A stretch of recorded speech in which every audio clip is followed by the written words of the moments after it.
Rochester Today with Andy Brownell and Tom Ostrom on News Talk 1340 KROC AM and 96.9 FM. Good morning. It's the post-election Rochester Today show with Tom Ostrom, Thursday morning. Good morning, Tom. Good morning, Andy. Survived the late night? Oh, I'm dragging, yeah. Yeah, I chose the most inopportune time to catch a cold.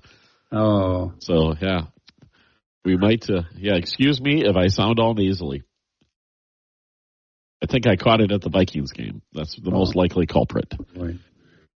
Well, I imagine you have mailbag today. Yes. Babylon Bee after the election. Furious Democrats now call for abolishing the popular vote. Trump won the electoral vote and the popular vote. In the wake of their defeat, Democrats have called for abolishing the popular vote.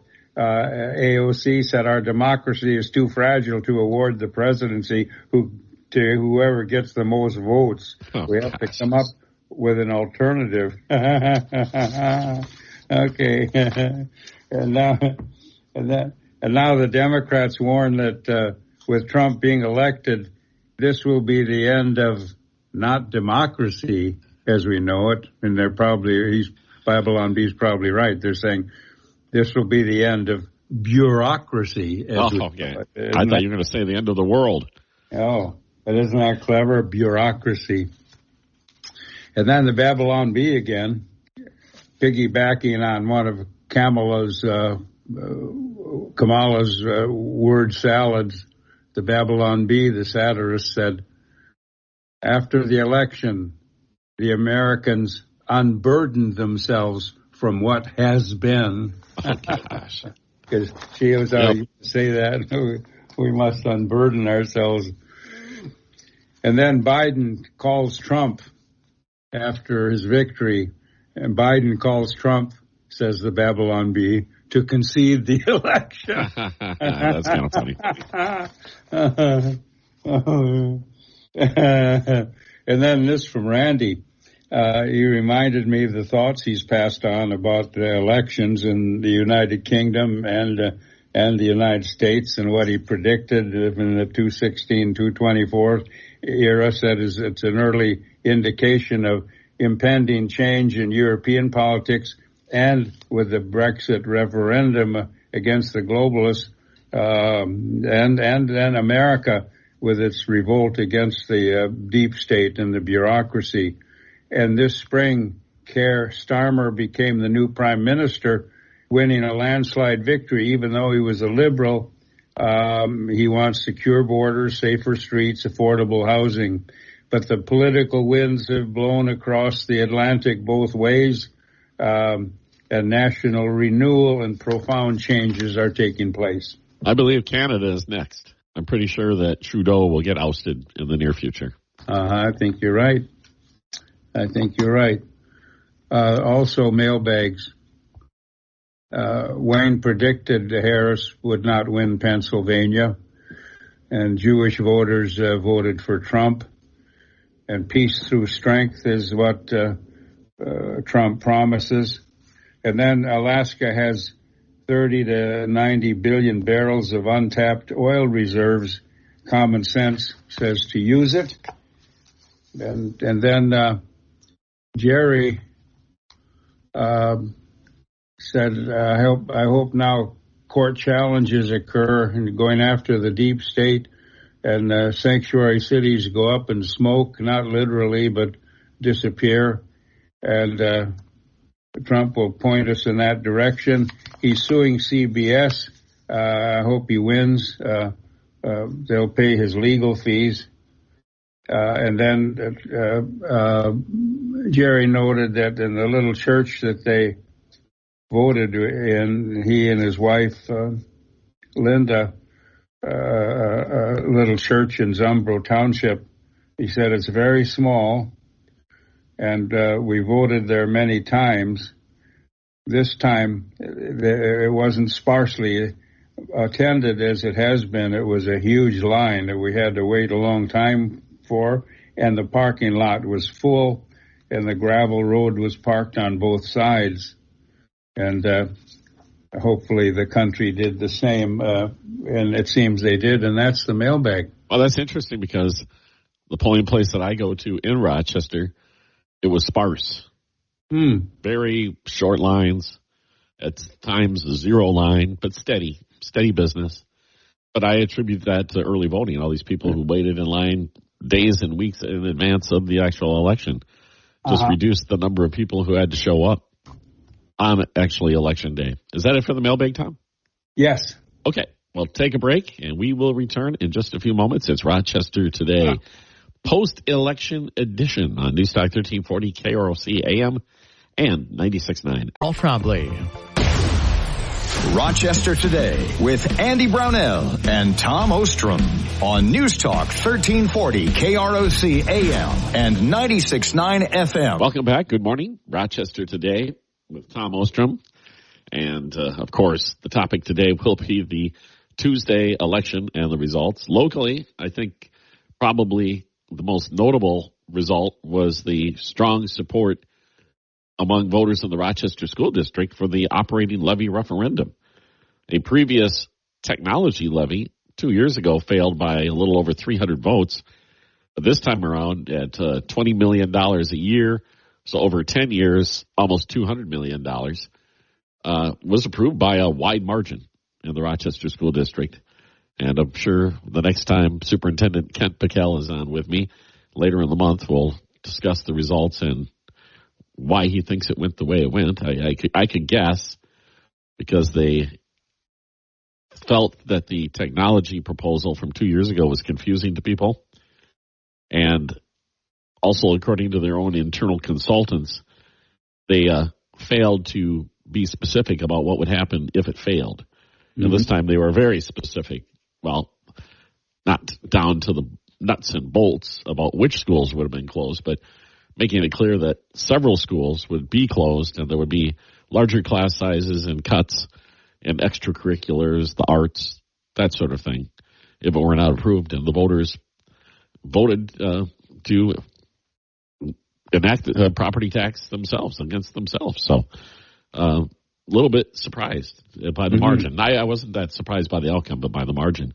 But otherwise, locally, the other race of note was for city council president, where Brooke Carlson, after one term, stepped aside. And Fifth Ward Council member Sean Palmer, regular guest on this program when he's not running for office, faced Randy Schubring, who had previously run and served on, I think, the Planning and Zoning Commission, Mayo Clinic administrator, who had said that if he was elected, he would retire from his Mayo Clinic job. And he won that race by a margin of about a little over 50 to 49%. So I don't see much of a change in the agenda of the city council. I think from what I've read, Schubring's views largely were in alignment with Brooke Carlson's views as far as what the agenda for the city might be. Sean Palmer will remain as representative of the Fifth Ward for at least 2 more years, and hopefully will remain a regular guest on the program here. 3 new faces on the board. Incumbent Kelly Kirkpatrick lost out to Andy Friedrich, a newcomer. Saw his signs everywhere. Then the seat vacated by, well, I wouldn't say vacated, Molly Dennis eliminated in the primary. That seat went to, I'm going to get this, that was Dan Doring. And then the other seat, which was vacated, was won by, here we go. This cold is fogging my mind already. The person who lost the election was Trip Welch, and the victor in that election, I'm going to have to take a break because my mind is drawing a blank because I stayed up way too late the other night writing up stories about this election result, Tom. So I would say that from my judgment, looking at the views on these council members, all 3 were endorsed by this faith group tied to the Isaiah group that did a lot of campaigning door to door in the city. So I wouldn't be surprised if they would forward a more progressive agenda for the city than a more conservative candidate. And on the Olmsted County Board, really only nothing of note there, really. We had Greg Wright, the incumbent, defeating April Suter, challenger in that race. School board races, one incumbent returning, actually two incumbents, Karen McLaughlin and Don Barlow returning, and one new member of the school board. And I don't see any really ideological shift in the school board at this point. I think it's pretty much status quo. Mm-hmm. So, in all, a fairly boring local election. Mm-hmm. But the results were way late, Tom. Mm-hmm. I have never seen this. 40 years covering elections here in Olmsted County. The results didn't get posted until around 1 a.m. or later. Mm-hmm. And that meant zero results until that time. Usually they would trickle in, and sometime around 11 o'clock you would start to see precinct after precinct reporting, and you could start trying to track what races and how things were going. But for some reason, the results were extraordinarily late in Olmsted County, perhaps because of the high number of early voting and absentee ballots. Mm-hmm.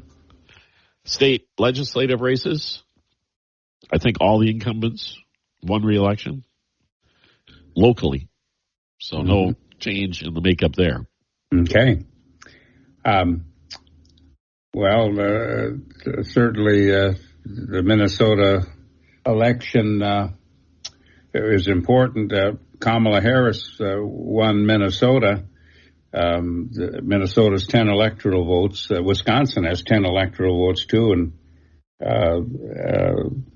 the Republicans took Wisconsin, and Democrat Representative Ilhan Omar won re-election, and Harris got about 51% of the votes, I think, in Minnesota, and Trump got about 48, and so that was it for Minnesota. And I'm going to cut in really quick because I really feel bad about this. My brain going on strike for a few minutes. It was Nick Miller who won that Ward 2 city council race. Okay, good. So Minnesota voted for Harris as America voted for Trump. Amy Klobuchar, the Democrat U.S. Senator, elected to a fourth term in the U.S. Senate, and she promises to represent and listen to all of the people as she has done before. That's a historic result, Tom. I think it's been over a century since somebody's won 4 in a row. Isn't that something? She said, "I'll strive to be worthy of your faith and trust," and she had a good financial advantage running for office. And she's a member of the Judiciary Committee and Rules Committee, and so she has won re-election by an appreciative electorate. And then the DFL retained control of the Minnesota Senate, and the House, at last that I know, that vote was split and not totally determined yet. Yeah, they have 2 races out there, Shakopee and St. Cloud, which right now, pending recounts, the Democrat candidates have slight leads. So it creates a very interesting situation for Governor Walz as he returns to Minnesota to govern. He may have his trifecta again, but the margins in both the House and Senate are almost unmanageable.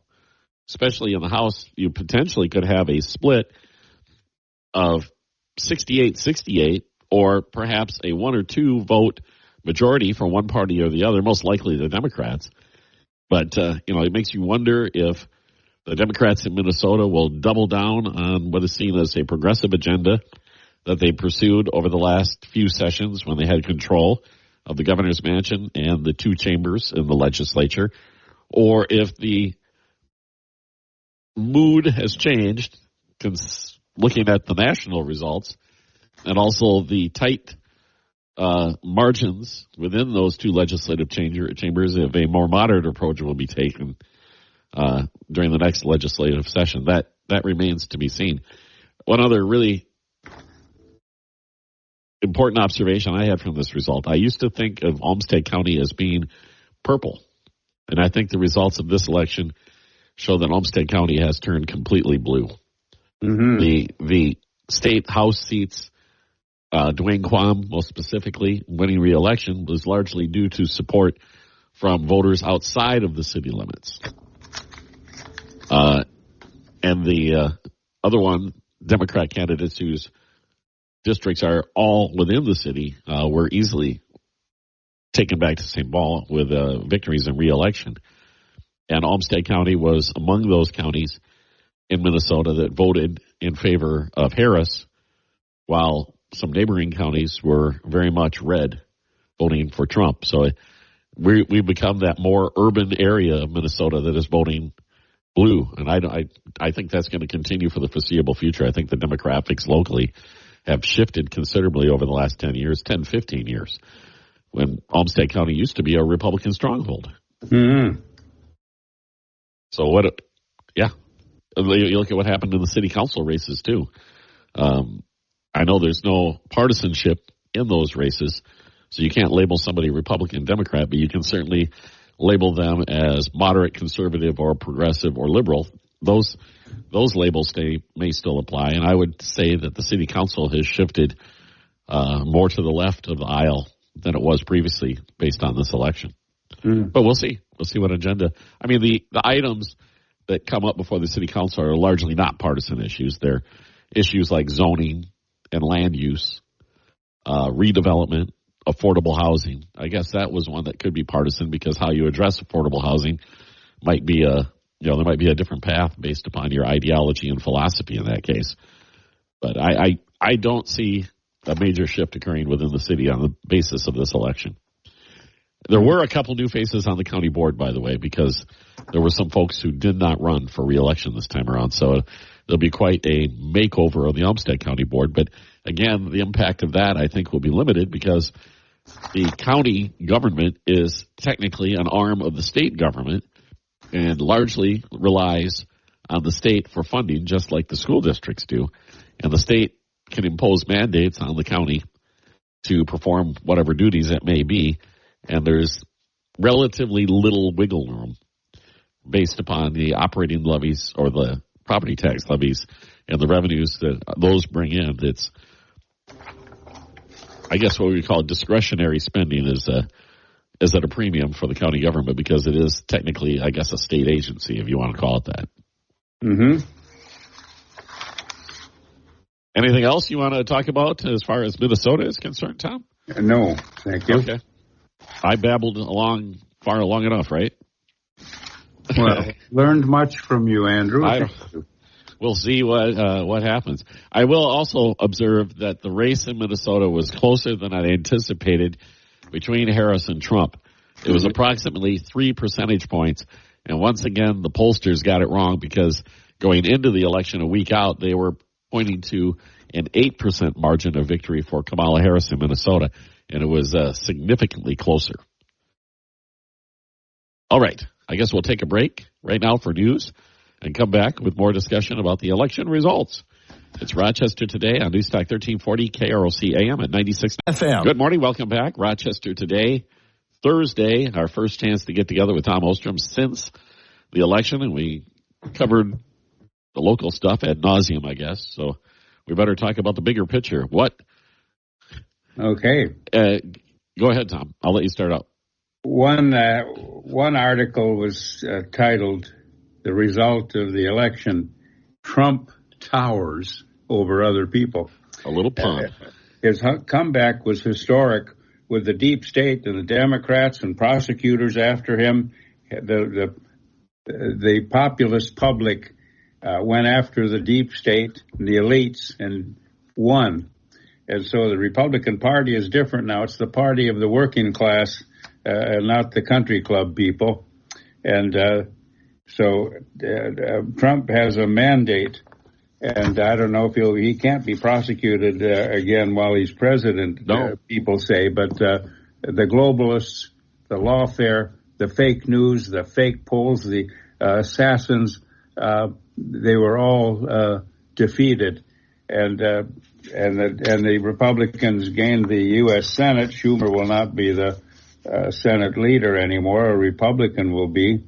And record Latino support for Trump record black male support. They paid no attention to Obama and his wife about how they should vote.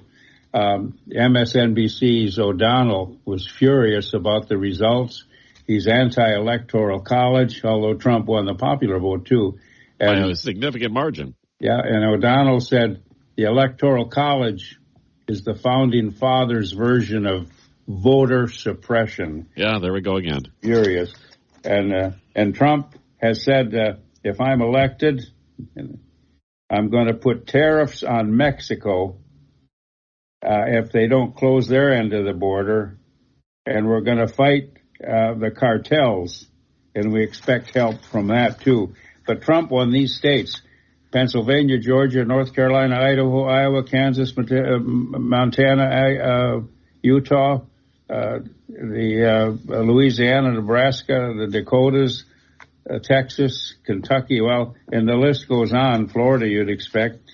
West Virginia, they were successful at. And so Trump had a very successful night. You wonder if Biden would have been more successful than Harris. I don't think so. I don't think so either. Yeah. And then how will the mainstream media take this landslide? Will they get more objective in their coverage or more positive, or go after him more than ever? And Trump's victory speech said, I want everybody to be successful in this country. And I want a booming economy. I want our resources used.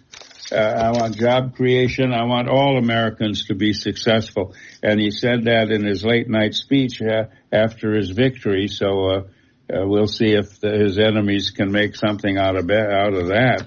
But the Republicans own the Senate, the U.S. Senate, and now I guess there's still some House voting going on. But I think it goes in the Republicans' favor. Yeah. So it looks like they're going to retain control of the House. So it's as Governor Walz would call it, a trifecta. Yeah. So that's interesting, and it's a mandate. It can't be looked upon as any other way. And he flipped Wisconsin. He wasn't that far from flipping Minnesota, but he flipped blue state Wisconsin, and even young people voting and women's support was greater than some people thought it would be. And over in Wisconsin, Democrat Senator Tammy Baldwin was defeated by a Trump-backed challenger, and then AOC was reelected in New York. Pelosi, 83 years old, who thought Biden was too old and he should step down, and she evidently was the one that put the knife in his back in a phone call. But she's 83, and she was reelected, and we'll see now. And Trump also had said that if he's elected, he's going to fire U.S. Special Counsel Jack Smith. Which is within his power. Yeah, it is. And so so the DOJ director will be gone. Trump will ask for his recommendation, and he'll get that political FBI director out of play. And he's going to be more careful with people he hires. But the people who now want to work for him are emboldened, and I think you'll get some good people as staff and cabinet. Well, it's going to be interesting times. President-elect Trump, the mainstream media, and the Democrats all need to take some time to reflect on the outcome. I think the danger for Trump and the Republicans is, once again, overreaching. They have 2 years before the next Senate elections where the offices that are up for re-election kind of favor the Democrats. So they could lose the Senate in 2 years. That may not happen depending on how Trump governs the country. I think the danger, in my view, and this is pure opinion, it's the same danger that the Democrats faced when they took over. They overreached. They pushed this ultra-progressive agenda, which in my view was rejected by the voters. A fairly decent majority of voters, because Trump is not an attractive candidate to many people. His flaws are glaring. Granted, he's got this base of support, which is ironclad, but he picked up some support from very surprising demographics. The Latinos, even Arab Americans, black men. He got young men to get out and vote, and they normally sit on the sidelines.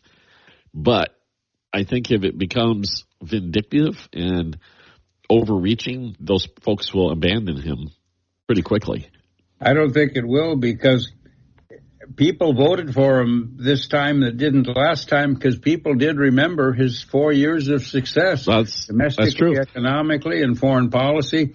And if he's successful again, he'll keep those converts. I agree. If he can replicate his successes while toning down his excesses, he's got a great chance of retaining the Senate in 2 years. But I don't know. We'll see. I mean, the future is unknown. Nobody expected him to win by the margin he did. Yeah. The pollsters, once again, were completely wrong. And they have some head scratching to do, too, because their models that they're using for polling are just not working at all.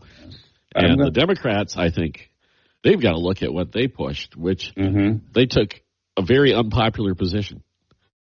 You know, you have a gross domestic product that's cruising along fairly good. You have fairly decent low unemployment in this country right now. But it's really not benefiting what you would term the working class worker. It's benefiting largely, and this is so ironic, the high earners. The Democrats used to be the party of the working class, and I think that was a big key to it. These union tradespeople and people working non-academic or white-collar jobs felt their potential is very limited in considering the high inflation and other things happening with the economy in the country, particularly the impact of illegal immigration. Those folks were seeing people who aren't citizens competing for their jobs. Right. And I think it made them angry. I'm going to playfully disagree with you on his characteristics, his traits. To me, those are the very traits that let him survive, let him persist in the prosecutions and in the courtroom, and not give up and keep fighting and have the resilience and independence and intelligence to prevail. And I just think that those traits got him elected. But he's also said, I was successful in my first 4 years. I want all Americans to succeed. And a lot of minority groups, ethnics, women, as you said, Muslims, people of color, supported him. I think that I'm surprised they got through the left-wing media bias and knew to support his policies, because the policies were certainly screened from the public. And those, what do you call them, legacy media outlets, the newspapers, the major TV networks, they really need to take a look in the mirror, because they're finding themselves to be non-factors very, very quickly. Considering the barrage of negative reporting on Trump, the focus on the accusations of Kamala Harris, Walz, and others within the Democratic machine that people who were supporting Trump were somehow Nazi sympathizers, I think probably ricocheted on them. I think it produced a pushback. The people were, oh, come on now. Really? You're going to go that far in trying to get this guy out of office? And considering the state of the economy and other cultural issues that are creating controversy, I think that, you know, what's the old term? The emperor has no clothes. And I think the media, the legacy media, is finding itself in that position. And whether or not they can make themselves relevant again in this world of podcasts and everything else is a big, big question mark. What was the Supreme Court? Over the next couple of years, I would not be surprised if you see at least 2 members of the U.S. Supreme Court retire. Which means Trump will have the option or the ability to appoint 2 more Supreme Court justices with a majority in the Senate. That could reshape the makeup of the court significantly, although the 2 that will likely retire are going to be conservative justices. Lots and lots going on, Tom. Oh.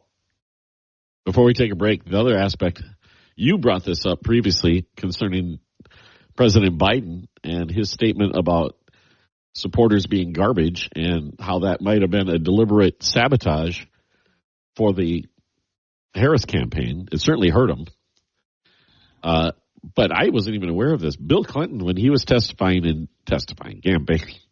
in Dearborn, Michigan, which has this high population of Muslim voters, he got up and gave a speech which was decidedly pro-Israel. Mm-hmm. Well, that couldn't have helped as far as those voters who are ready to either not participate in the election or abandon the Democrats. The logic behind that one totally escapes me as far as political strategy is concerned. And Clinton also said publicly that the murder of very sad murders of some women wouldn't have happened if the border were closed. Yeah. There's another, yeah. Well, it'll take some time to digest all this and see what happens. These appointees that Trump will be responsible will be very interesting to see who he taps for some of these cabinet positions in the next couple months. Yeah. Well, we better take a break. We'll return in a moment. More Rochester Today around the corner on Newstalk 1340 KROC AM and 96.9. Rochester Today with Andy Brownell and Tom Ostrom on News Talk 1340 KROC AM and 96.9 FM. We're back with more Rochester Today. Tom Ostrom's here. Of course, it's Thursday. I'm Andy Brownell, and have the foreign leaders weighed in, Tom, that you're aware of on the election results? Israeli President Herzog, very pleased, praised Trump with his victory, said Trump is a dear friend of Israel and a champion of peace in our region. In Iran, after the Trump victory, their currency fell to an all-time low. I don't know if it's related. Some people think it is.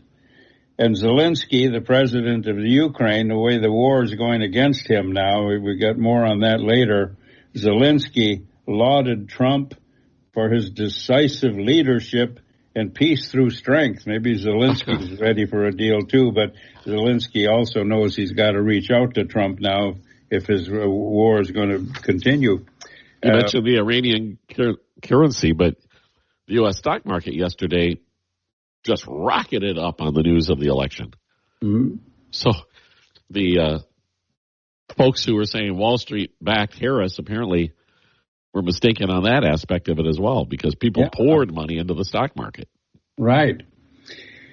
But the Ukraine is in trouble, and winter's coming, and its power infrastructure has been almost totally destroyed. And Kiev, the capital, faces blackouts of 8 to 20 hours, and Russian attacks are intensifying all along the front. And Ukraine is. Zelensky, I think, has done a good job as a layperson managing the war and the military and his resolve. But things are catching up to him, and the Ukrainians are starting to acknowledge that they have a dire situation at the front. Russian forces have taken 27 settlements or towns and cities since October. They're advancing. And then they've got North Korean troops fighting in Russia on the Ukrainian border against Ukrainians that had invaded part of Russia. But they're there, and the Ukrainian soldiers said, we have seen them and we have engaged them in combat. And that's just amazing and frightening. And, the Ukrainians always faced an uphill battle. The resources of Russia are vast, manpower-wise and, the machinery of war-wise compared to what Ukraine can do. And now I would say it's unlikely, considering the political climate and Trump's previous statements and the Republicans' previous statements concerning this conflict, if he's going to see another influx of billions and billions and billions of dollars of U.S. aid. I assume it will continue, but I bet it'll be on a more limited basis. Yeah, and I think Trump wants to be a peacemaker in the Middle East, Gaza and Israel, and also a peacemaker maybe with Iran, maybe not, but the Israeli commandos are really successful, whether in Gaza and Lebanon or wherever, and some elite Israeli commandos on the Mediterranean Sea had a speedboat, and it beached on a Lebanese shore, and they leaped from the speedboat and captured a top Hezbollah official who thought he was on vacation. So the Israelis don't stop either. No. I saw an article over the weekend concerning the economy on the West Bank, and because of the ongoing conflicts between Hamas and Israel and Hezbollah, the Israelis are very reluctant to continue banking with West Bank businesses. And that reluctance and limitations is really, really hurting the West Bank economy. So there's a little bit of irony in there that they're reliant on Israeli financial infrastructure to have an economy, but at the same time they're attacking Israel. That's right. Or at least supporting attacks on Israel. That's right. And a lot of Arabs live in Israel. And as a demographic group, they are very successful, and they have more political democracy there than they would in any Arab state. They're better off. But Israel keeps going, and the Ukraine is concerned, as I said, about North Korean troops. Well, will that expand? Will they advance into Israel in battle? And it's just but Trump is determined to be a man of peace and says, I'm going to have negotiations with these warring parties. Oh, he'll be successful. I don't know. The alternative is pretty bad. We're living in very dangerous times as far as the world geopolitical picture is concerned. There are a lot of powerful nations aligned against the Western world right now. Mm-hmm. All right. I guess we better go. Okay. We'll talk to you next week. We'll probably learn a lot more over the weekend concerning the direction we're heading next with the incoming second Trump administration. Mm-hmm. Okay, Tom, you have a great weekend. You too. Take care. Tom Ostrom's here. I'm Andy Brownell, and this has been Rochester Today at News Talk 1340 KROC AM at 96.